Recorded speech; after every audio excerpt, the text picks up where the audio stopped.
So relationships and using those relationships for effective policy making, for effective global peacemaking, for effective collaborations between different states is what international relations are all about. पर हम लोगों को ये समझना होगा that the diplomacy एक country India जो world politics में खेल रही है, it's more than just military. We are talking about diseases, we are talking about healthcare centers, we are talking about artificial intelligence. खजाने हैं अफ्रीका के पास and we are not being disposed of.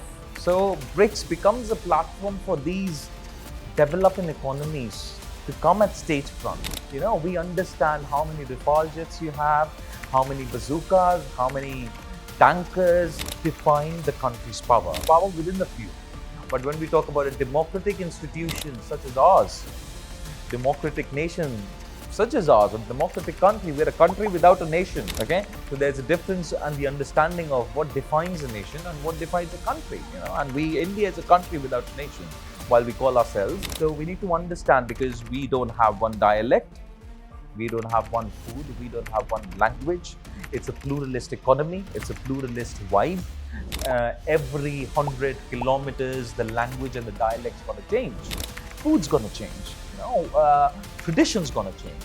So while a nation is unicellular in that way, is unified into one concept, India is not unified into one concept. We are a diverse, cultural republic, socialist. Socialist was a word that was added into our constitution after the constitution was framed.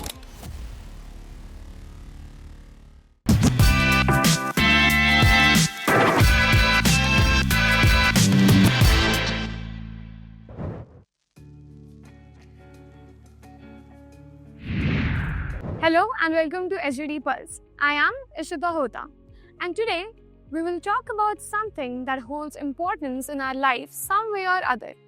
India's role in current world politics and what importance does it carry. और इस topic पे बात करने के लिए हमारे साथ हैं doctor Aman Jaiswal sir, associate professor and HOD faculty of liberal arts SGT university. Sir has completed his master's in journalism and PhD in sociology and international relations. Welcome to SGT Pulse, sir. We are very honored to have you with us. The pleasure is the same. Thank you so much for inviting me here, and let's have some fun.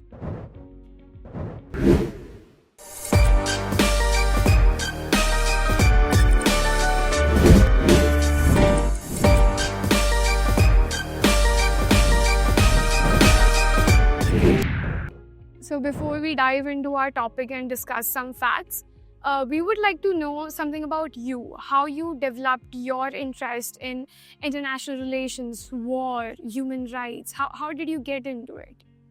So that's a very interesting question. See, I am in schooling, I pursued science.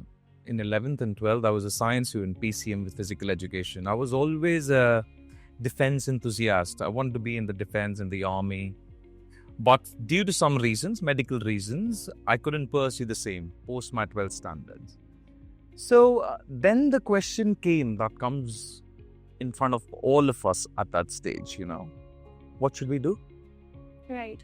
Aapke paas bhi aaya hoga when you made that decision. All the students in this university made this decision somehow. So when this decision was being made, I asked myself, what best can I do? What is something that I like doing? What is that skill set inside me that helps me perform better, makes me more efficient, makes me more productive, and at the end of the day, makes me fit rightly into the puzzle of this world politics or this world that we are talking about. And then I thought, I love speaking.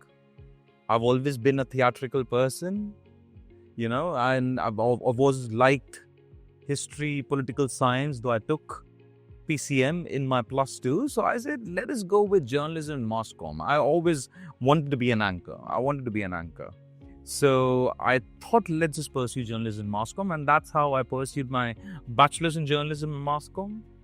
Thereby, I got a chance to pursue my master's in journalism, and I pursued my specializations as war and international human rights from University of Lincoln, and I went to England to pursue the same.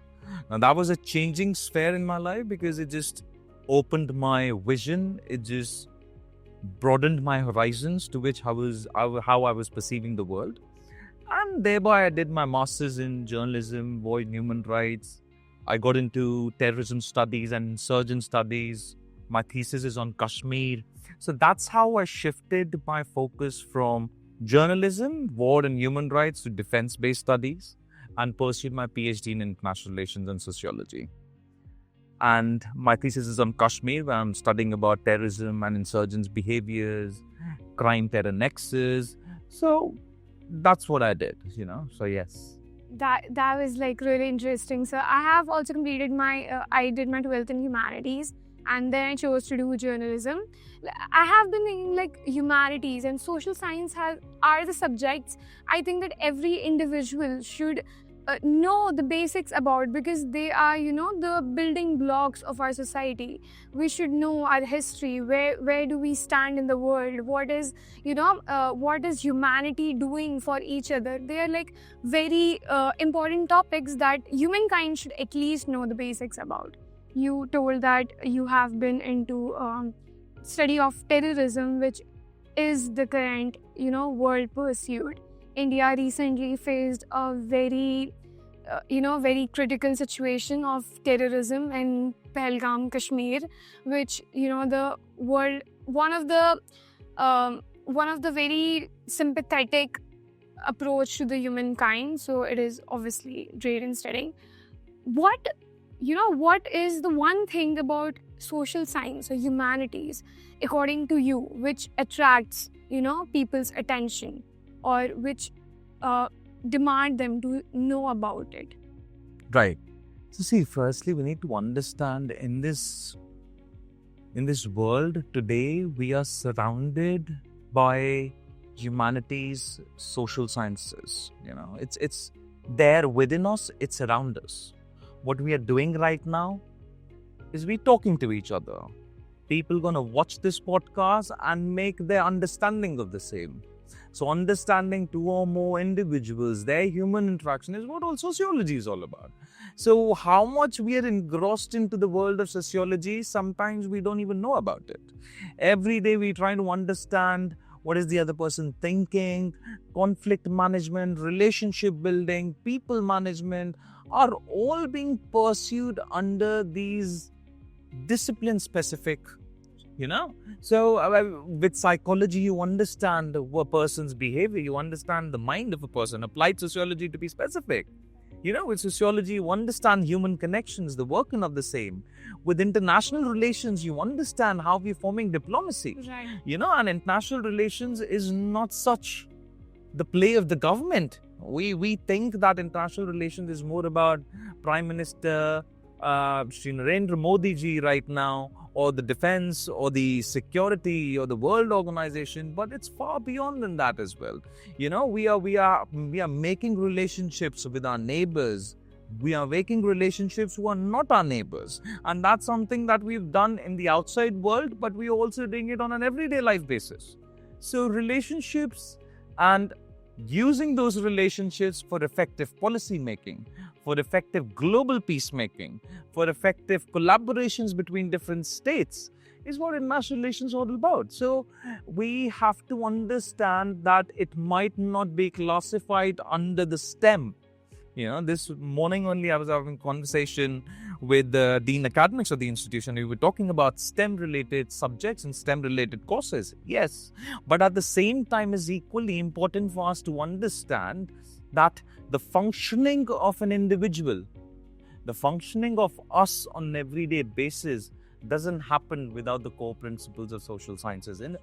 Right? So while the game is not between what's the best out of the two, the game is to equally understand that social sciences is incorporated as a very prerequisite requirement, as a very important element of our understanding of everyday life. True, sir. Very true to your words. So, when we talk about international affairs, बहुत लोग ऐसा सोचते हैं कि अगर हम India की international relations की बात करें तो शायद हम हमारी मिलिट्री पावर कि हम किससे रॉकेट्स खरीद रहे हैं, हम किससे एयरक्राफ्ट्स खरीद रहे हैं, हम कौन सी कंट्री से बम खरीद रहे हैं, it's about that.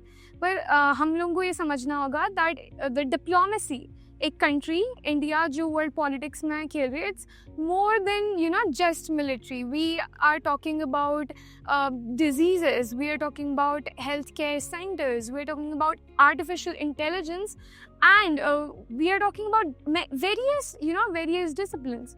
So according to you, just BRICS 17th summit of BRICS just took place, and मेरे हिसाब से जो इंडिया का स्टैंड था उसमें rather than only military, obviously terrorism पे श्री नरेंद्र मोदी जी ने बहुत strong stance लिया, but rather than that, artificial intelligence was one of the very strong point in that summit, and India is taking up to it. So what do you think is the importance of other disciplines in the and the role of India in the international relations? Right, and a very important topic to be spoken about as well, to be honest. BRICS, if you understand the inception of BRICS and the countries that are participating in it, Brazil. Now, Brazil, what is Brazil? It's a rising, developing economy like us. Us, right. We're talking about Russia, we're talking about China, we're talking about South Africa. Another very important player in the global hierarchy. It might not be as important as the United States or England or France or Germany, but very important ores and minerals खजाने हैं Africa के पास में. Very true, sir. And we are not being disposed of. So BRICS becomes a platform for these developing economies to come at stage front, talk about finance, talk about economy, talk about strategy, talk about global cooperation, and that's where we also build a consensus network to fight our competitors in the global market. So we need to understand that, that a platform such of a BRICS where these rising economies, developing economies are coming, it becomes a very important forum for us to be a part of it. Now, you spoke about power, you spoke about military alliance, military power. We have that. We have that in difference. We have that in I2U2. We have that in Quad. So we need to also understand power. Our understanding of power means muscle power. We understand how many Rafale jets you have, how many bazookas, how many tankers define the country's power. Nuclear power, nuclear weapons. Exactly, And we need to understand that when it comes to diplomacy, when it comes to international relations, power, theoretically, Joseph Nye, who recently passed, a very, very important theorist, he was a person who talks about power in international relations. And he also stated, that power is defined into two categories, soft and hard. So hard power, while hard power confesses itself, to more military-based alliances, soft power talks about the use of culture, the use of trade, the use of small-time and big-time economics hampering our daily lives. Brazil, if I ask you what is one thing that probably a lot of us would be knowing about Brazil, is its coffee. Okay, so the Brazilian coffee nut is one of the very famous trades that Brazil uses to perform its economic function. True. And Brazil sustains on that. Brazil gets a lot of, Brazil's one of the major sources of income comes from coffee. So we need to understand that while Brazil might not have a foreign military alliance or might not have a very big military that where is marching into baguettes, the important thing to understand is that every nation will have a soft power in its agenda list. India coming with a civilizational background. We are one of the oldest civilizations of the world. वो तो 300 साल ये अंग्रेज आके हमें बता गए that we are the land of serpents and snakes. I'm sorry, but we're not. We are the people who made the forefront while the binoculars were not invented. We knew the strategic location of the stars, of the planets. You know, we have a place where cultural diplomacy, our Bharatanatyam, our folk dance is even performed in the United States with a full audience today itself. You know, and what is Bharatanatyam? That's nothing. What is all of this? Nothing but just soft cultural diplomacy. Music is a diplomacy. Culture is a diplomacy. Our food as a diplomacy. Our clothes as a diplomacy. You know, you will see that. So it's very important for us to understand that power shouldn't be just subjugated to hard power. You know, power has its own functions. And recently, since 2014, one of the policies that the current government has undertaken is to promote its culture. Yeah, true. So that brings the culture brings me to this diaspora diplomacy that India has been playing very silently but very effectively. We have our people all over the world. हमारे जो India से जुड़े लोग हैं, we have population and we are using it very well. हमारे लोग हर एक देश में हैं, हमारा culture हर एक देश में है, and this diaspora diplomacy that India has been playing since recently is predicted to be being very effective in the future, because the world will see us, the world will see the culture, the thinking, the thought process of of India all over the world. We can see India is basically everywhere. We have people, we are sending them to the world. So definitely culture is something that we have been promoting for long, and मेरे को ऐसा लगता है कि India का जो cultural diplomacy है वो हम कभी चाह के भी उसको छुपा नहीं सकते हैं, because it is so rich and it is so old, it is so ancient and historic that we cannot hide it in any kind. People are interested in studying what were our strategies, what are the strategies used by our kings, what were the strategies used by our in the wars of our past. It's something that we should promote and we are promoting. Definitely, because and that brings me back to that thought of, so there's the theory of Kautilya and Mandala theory, Very. And if you start analyzing the defense policy India is using against Pakistan, you're going to slowly realize that the same policy is into existence hundreds of years, used by the princely states as their defense mechanisms. So the Kautilya and Mandala theory, even ages before, are still into relevance today. That's why while designing the political science curriculum for this university, the concerned faculty member and the concerned program coordinator made sure to include these small topics of discussion, but very vital and primary important discussion topics to be included in our curriculum when we're teaching the respective programs at SGT University as well. And we need to understand the dynamics with which power is being perceived and is being looked upon. See, like I said, Joseph and I said, for a country to immensely use its power, there are about 2 to 3 things to be taken care of mind. First is its possession. Second, when you possess something, you will apply that into the market. जब तक आपके पास कोई चीज है ही नहीं तो आप market में उतारोगे कैसे?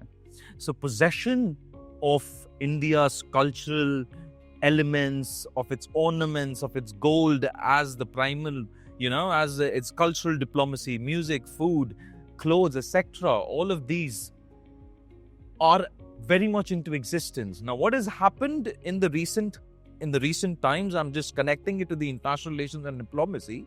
What's happened in the recent time, the current government has put its focus too much on the same. So when the focus has come on this, the world, especially the Indian diaspora, is slowly realizing the revitalization and the revivalism of these cultural powers. So the kurta pajama, which might have been seen as an obsolete ethnic wear, now people are wearing that with pride and passion, right? So the kurta pajama, who was seen as an outdated clothing in comparison to Marks and Spencer's, in comparison to the H&M, is now considered as royal beauty. And why not? That's why at an open forum, at a global forum, and you talk about diaspora studies, you talk about the Indian diaspora available in the rest of the world. You see, I was in England for a good fortunate period of time, and I've seen the Indian diaspora over there to a maximum level. We have a state, we have a county in England which is going to be just filled with people coming from the eastern or the western part of this world, of India specifically, right? And they are based there. They're having their culture over there. For example, the Gujarat, you see a lot of people from Gujarat who have immigrated to England. They're going to see. So what happens? The thepla, the food, the culture, the ethnic wear, has been spread in England. The values from anthem to the core is all being spread. So in that form, we perform what I term it as cultural diplomacy. So even at the House of the Lords, it is imperatively important for the government to make sure that the practices are such inclusive that on Diwali, when England has not got a culture of crackers, of diya lightnings, but Diwali becomes an immense festival in places like England as well. People are bursting crackers, they are lightning diyas, they're wearing the ethnic. So we are having a tradition, a culture being performed in the state outside India, and that culture is used for diplomacy purposes as well. So that's how I say that every person is resolving and revolving around international relations and politics and, history, and its civilizational lapses. So this is what we understand by the same as well. Right, sir. True to your words, a sense of pride just hit me when you were explaining how our culture matters like the most in the world. Coming back to what we were talking about, where does India's international relation stand in the world currently? What diplomacy is our government using? I would like to know from you, what do you think India is, if you have to pick one point and explain India's international strategy right now, what will that be? And how is it affecting our relations in, different areas, different world international organization like Quad, we talk about United Nations, we talk about BRICS. How is it affecting the world organization basically? You have to understand one thing. We have changed to what we were in the past. 1947 foreign policy to 1991, where India was at its peak of economic liberalization under ex-Prime Minister, one who really inspires me, ex-Prime Minister Manmohan Singh ji, under the leadership of P.V. Narasimha Rao, And that was the phase where we were on the peak of our liberalization policy. We opened the doors to the world. We changed our economic. We changed our economic policies. While from 47 to 91, we were with closed doors. 91, we opened the doors and we told, listen to us, come and invest. That's how we have two nations, India and Pakistan. If you see the trajectory from 1947 to 2025, you're going to see the economic prosperity this nation has achieved to what the neighbor has achieved. Okay? So we need to understand firstly that. Now, for this to understand, we need to bring our theories and the application of the theoretical understanding into what's happening in the foreign policy. So when we talk about international relations, the theoretical perspective talks about its main three cores. One is the realist perspectives, the liberalist perspective, and the constructivist perspective. Now, the realist perspective talks about the idealization of power within the states. States के हाथ में power होना चाहिए and वो govern करेंगे and decision लेंगे So the ultimate authority is the states within itself, and they are deciding. Can we get examples of countries who are applying this? So every country is applying this, but you're going to see Russia, for example, China, for example. These are hardly, countries that don't have decentralized power into system. Power मुझे बांटनी नहीं है अपने पास. They have it in the Okay, so you're gonna have a lot of dictatorships. You're gonna have a lot of communist regimes falling under this category because they are trying to suppress the power in their own hands, power within the few. But when we talk about a democratic institution such as ours, democratic nation such as ours, a democratic country, we're a country without a nation. Okay, so there's a difference and the understanding of what defines a nation and what defines a country, and India is a country without a nation while we call ourselves. So we need to understand, because we don't have one dialect, we don't have one food, we don't have one language. It's a pluralist economy, it's a pluralist vibe. Every 100 kilometers, the language and the dialect's gonna change. Food's gonna change, tradition's gonna change. So while a nation is unicellular in that way, is unified into one concept, India is not unified into one concept. We are a diverse, cultural republic, socialist. Socialist was a word that was added into our constitution after the constitution was framed. It was one of the amendments. Exactly. Exactly.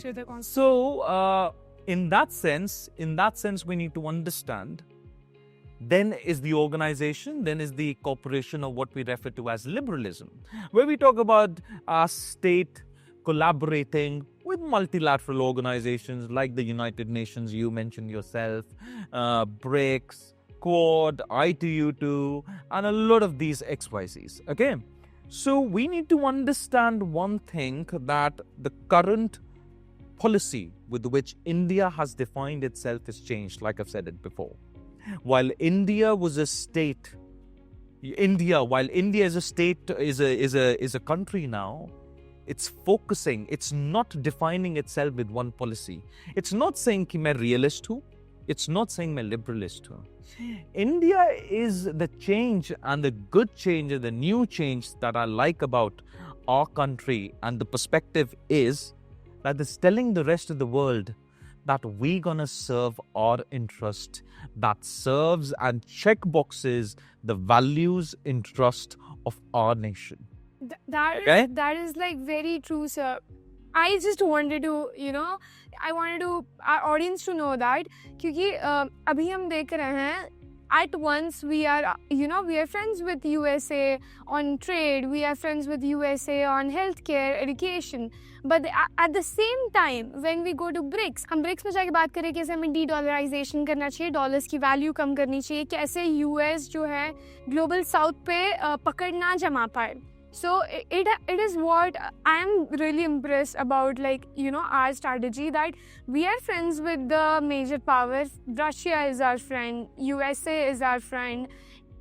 These powers, we are making amends with China, but at the very same time, as a developing economy, and as Shri Narendra Modi has promised the nation that we will be a developed country by 2047, we are putting that interest first rather than, pleasing what our neighboring friends or what USA or the rising power wants us to do, which has been case for our neighboring countries like Sri Lanka or Pakistan. They have been very dependent from the world power rather than themselves, and India is not following the path, if I'm right. Yes.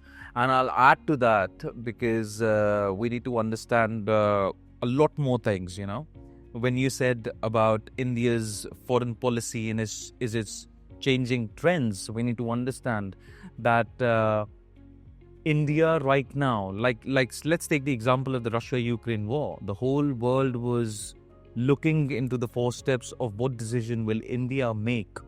Okay, and in supporting Russia or Ukraine, or what is the stance for India for that sense? Because the West has already taken a stance on the Russia-Ukraine conflict, right? And Russia has been a very important strategic partner for India since the Indira Gandhi's inception, okay, as when she was the Prime Minister. Now, Russia, in that sense, what happened? Russia is one of the most foremost exporter of crude oil. Okay. Now, Russia, while being the foremost exporter of crude oil, the West had imposed sanctions on Russia that we are boycotting Russia, or hum Russia se crude oil nahi lenge. Okay. Now, India, with its older policy, would have just followed the West and done the same. But what did India do? India actually went to the global market, and India suggested and said and did go to Russia and got crude oil with 4 times the value what it was already getting. So if in 20 years from before it was getting 10 liters of crude oil, today they're getting 40. Now we need to understand the demand and supply for the crude oil was always the same and is now the same. Okay, while it's increasing, it's not going to increase exponentially to, if you compare it with how much they've gotten it from Russia.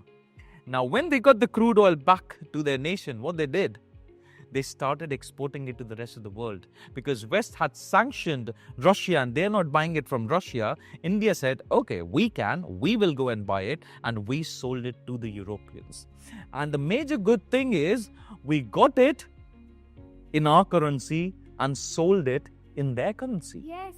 That's the fundamental that I would say. I'm mentioning BRICS again and again because this is the thing that finally the global south had accepted that dollar को strong करने वाली हमारी ही currencies हैं. हमारी currency कमज़ोर है क्योंकि dollar strong है. हम अपनी करेंसीज में ट्रांजैक्शन करेंगे. There is a huge probability that dollar will lose its value to great extent. Use the wet sanctions against Russia and used it for our opportunity to be as one of the rising exporters and refiners. So now India is one of the largest refiners of crude oil. And we see that opportunity with our Russia-Ukraine. Russia को हमने ऐसे balance किया, and we served our own strategic interest. We didn't care about what the US is saying, what the West is saying. So we need to understand that the world needs to understand and the West needs to understand that if they think their problem is our problem, and that's very rightly put by our current foreign minister, Dr. Jaishankar, he said, if the world's problem, if the West think that the West's problem is the world problems, then sorry to say, they also have to start thinking that the world's problem is the West problem, which is not happening right now. Now we went to Ukraine. We said, Acha, you need support. We send over 100 tons of food support. Over 100 tons of support to Ukraine in the form of, that we want to help you in that time of crisis. So we are balancing powers. We go to United Nations Security Council and we are not the permanent member because China never wants us to be. Now, China never wants us to be the UNSC permanent members, but 8 times we have been non-permanent seat hame mila hai. The recent one was 2021 and 22, if I'm not wrong. And over there, we are cooperating with the multilateral organizations like the UN. We are performing the role of the voice of the global south with BRICS right now. BRICS mein because rising hai, South Africa hai. Africa aa gaya, colonizing. Russia, Brazil aa gaya, rising powers. So we are representing ourselves as the voice of the global south. Global south is the list of all the nations, of all the countries which have been colonized and are rising economies, are rising developing economies at this time. So what we are doing right now is we're not looking at what the West will approve or the West will need. We are creating our own space. We know हमें China को compete करना है. So we will go to Maldives. We will perform an Operation Sanjeevani. We will go to with Maldives and we will perform an operation called Vaccine Maitri Initiative. In the COVID time, we gave them tons and tons of vaccinations, HIV support, AIDS support vaccinations and medication. We don't need to do any of this. Maldives is not in our co-member as a neighbor. But we have to. Why? To make sure we compete with China. Our policy is to make friendship with our neighboring and China's neighboring states. जैसे वो है ना, दोस्त का दोस्त दुश्मन, दुश्मन का दुश्मन दोस्त. तो हम लोग की ये simple strategy है. Right? We are having good relationships with Nepal. right? Just yesterday, we've signed a memorandum of understanding between the government of Nepal and us on medical notes. Okay, we are performing, we are investing in Sri Lanka. उनका port जो बिकने वाला था because of China's debt policy. Right. China's policy that it will give crores and crores, it will give you debt worth of billions, and they know that they're not going to be, the respective nation will not going to be give it back.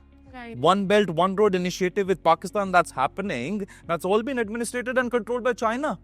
Pakistan is the biggest trap of China's debt policy, and Pakistan doesn't know that. Apparently, Pakistan thinks that China is its best friend, while China ने उन्हें उधार में इतना डाल दिया है कि पाकिस्तान अब एक तरीके से, it might sound a bit controversial, but Pakistan in a way is sold by the Chinese without knowing. Very true. Okay, so we need to understand that our philosophy of surrounding ourselves with the cores, that is our core neighborhood, is intact, and we are serving them strategically, defense, food, medication, health diplomacy, by performing Vaccine Maitri initiative, okay, by Operation Sanjeevani, getting people out of conflict. All of these things are kind of making India represent itself as a powerful voice in the global south, powerful voice in the international relations perspective in front of the West. So right now, when Trump was imposing tariffs on the rest of the world, it imposed tariff on India. But did we actually care that much? We didn't. Why? Because anyways, we're having a trade influx. We are in a surplus of trade with the United States, which is worth of billions and millions. Yeah, right. So, जितना आपने मुझे उधार दिया, उससे ज़्यादा मैं आपको उधार दे चुका हूँ. So, this trade influx dynamics doesn't help us. So, right now, India has understood.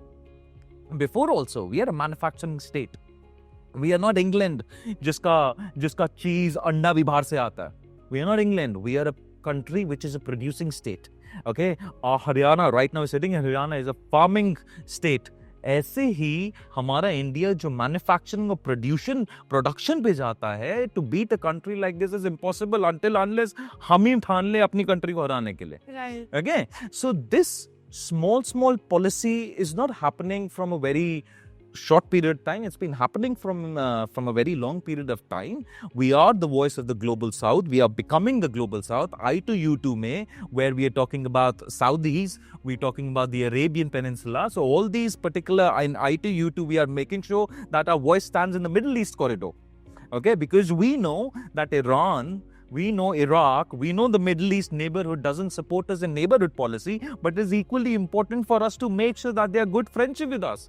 That's why in the Israel-Iran war, both of us are a good friendship with India. India is a very good friend with Israel, right? And India is kind of a good friend with Iran as well. Yeah, true. With historic perspectives, obviously. True to yourself, sir, India has been adapting this policy of being friends with its neighbor, as well as countries from the West, countries from South America. We'll take Australia, we'll take Russia, Israel, the Middle East. It has been following this very well. Thanks for putting it down to us. With that, I would like to end this podcast. We knew about what exactly India is thinking. We knew about why Indian diaspora has been so popular in the world lately. We knew about why do we actually deserve a permanent seat in the United Nations Security Council, or countries like us, like South Africa, deserve it as much as we do. We knew about that. I would just like to ask you a final question, that where do you see India in next 10 years, and how do you think that it will lead the world? Now, see, that's a question. A nation is always made by not the politician. There's one constituent of the making of a nation in progress, and that's us, the public, the citizen of the nation.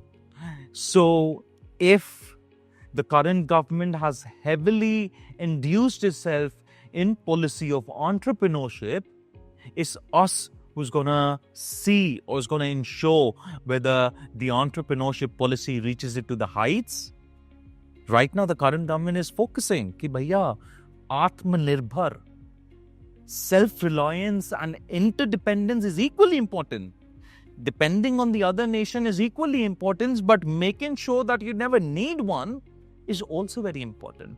So this question, while I might sound that I'm rambling, not rambling actually, I'm going beating around the bushes, the real answer is it depends on its publics. It depends on its citizens. How civilized are we? How cultured are we? How progressive in our thought are we? How much are we investing in trades? How much are we investing in stock market for the Bombay Stock Exchange to reach its heights?